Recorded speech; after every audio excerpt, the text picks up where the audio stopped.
Hey VC, this is Harvey of Spin the Black Circle. Hope everyone's well and doing good things, and welcome to Friday Night Vinyl. So, about 11:30 a.m. this morning, my wife said to me, "Would you mind please going to the local supermarket because we need a couple of things, couple of household items?" And of course, I said, "Yeah, happy to do that." En route to the supermarket is Bridge Records 2.0, and my intention was to pop into Bridge Records 2.0, have a quick chat with Fred and Mick, the owner stroke managers. No intention of buying anything. Intention was being there about 10 minutes, just see what's happening, and then go to the supermarket. Over an hour later, I left with 6 albums. Went to the supermarket, got the household goods, the shopping. On the way back, though, I realised I'd forgotten coriander, which is integral to tonight's curry that I'm making, by the way. So in that realisation on the way back, I popped off at Sainsbury's, which is right next door to Psychotron Records, and I picked up another LP in Psychotron. That's quite restrained, though. 6 in the first shop, only 1 in the second, and so here we go.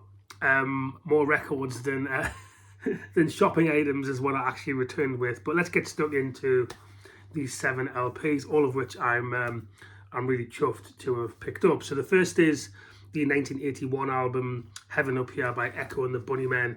Just something, a back catalogue LP that I've been meaning to pick up for ages.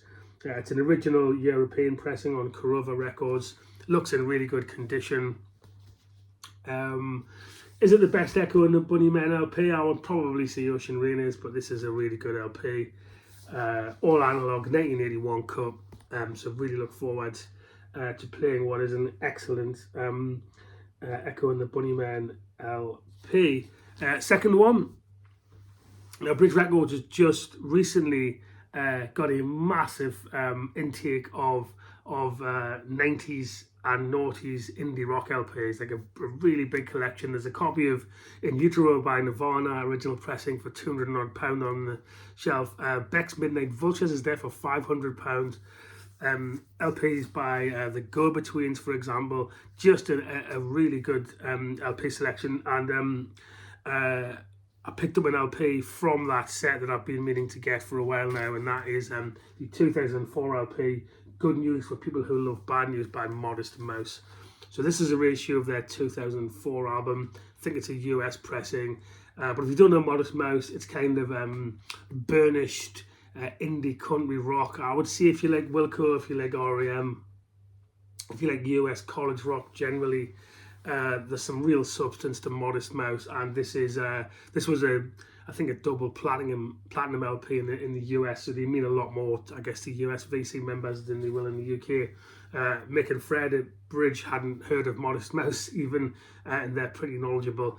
But yeah, really one of those LPs I've been meaning to pick up for a while. It's beautifully packaged, double LP reissue. Looks like it's essentially unplayed, but yeah, Good News for People Who Love Bad News by Modest Mouse. Really looking forward to spinning that, and so pleased to add it to my collection.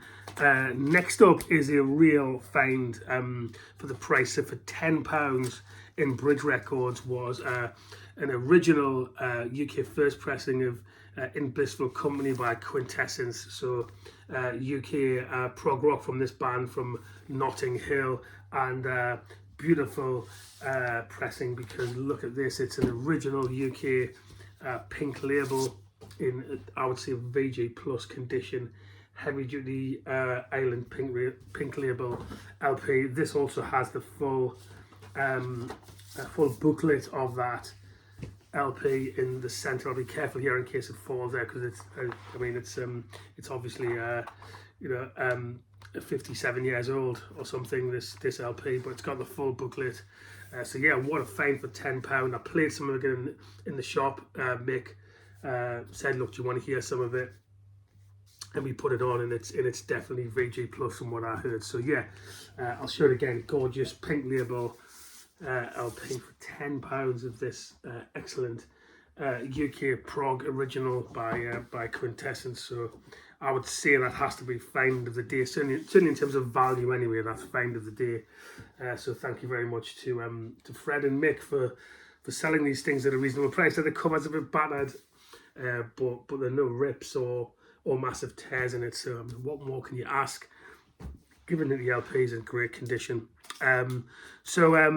These next three satisfy my ongoing love for country music. There's not enough country music in the VC, especially in the UK. I think part of the reason you can get really reasonably priced country music in the UK is because it's not a genre that's held in particularly high regard with most UK listeners. We've had country DJs on the radio. Johnny Walker, for example, used to play loads. Whisper and Bob Harris play some too, but generally speaking, not a loved musical form in the UK.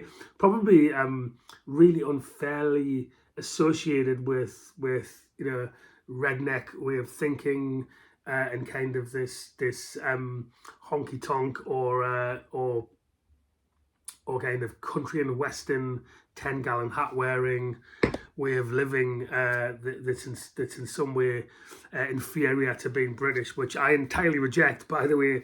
And it's a narrow way of thinking of any way of being. Really, it's as narrow as some of the associations that people have for people of colour like myself. So anyway, back from a bit of a rant, that country music is ridiculously maligned in the UK. But the only good news from that is that I can buy great country music albums for not very much money.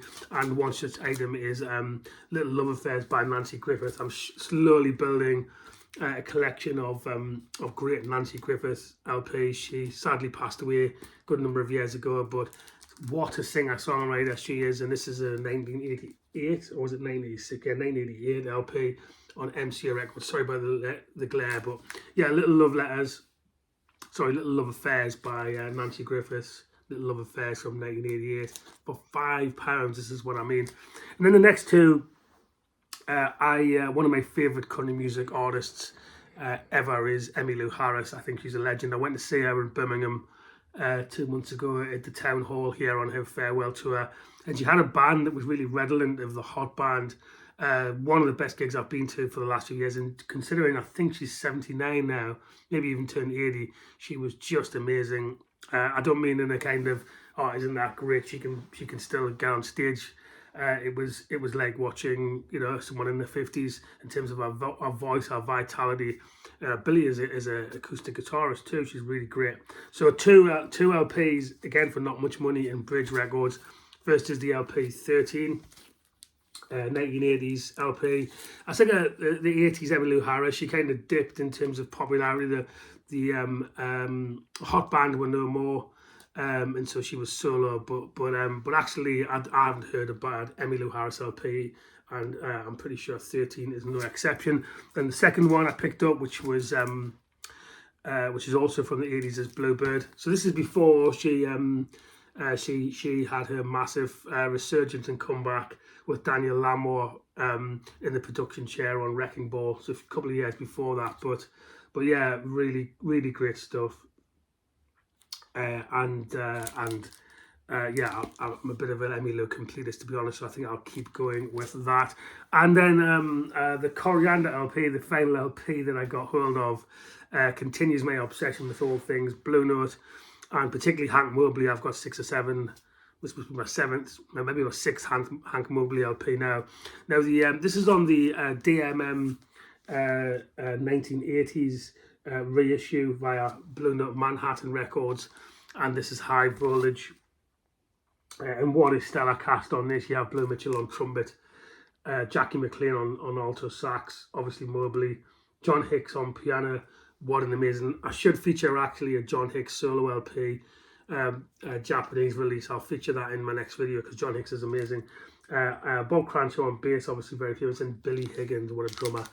So prime time Hank Mobley at his very best. And I think, yes, the Blue Note Classic series is way better than this, but this was £20 in Segatron, definitely below median Discogs value. And these DMM pressings are quality. No, they're not from the original master tapes. In that direct metal mastering process is controversial, but to my ears, these sound warm, vibrant, the DMMs I have, and so I'm really pleased to have picked up High Voltage by Hank Mobley just before the Coriander. So there you go, an unexpected set of purchases, but really exciting. I get around to cleaning them now. And my system, which is that I do not fail LPs until I've listened to them at least a couple of times. So got some cider, and I'll make the curry later. Have some ciders and start working my way through listening to these gorgeous LPs.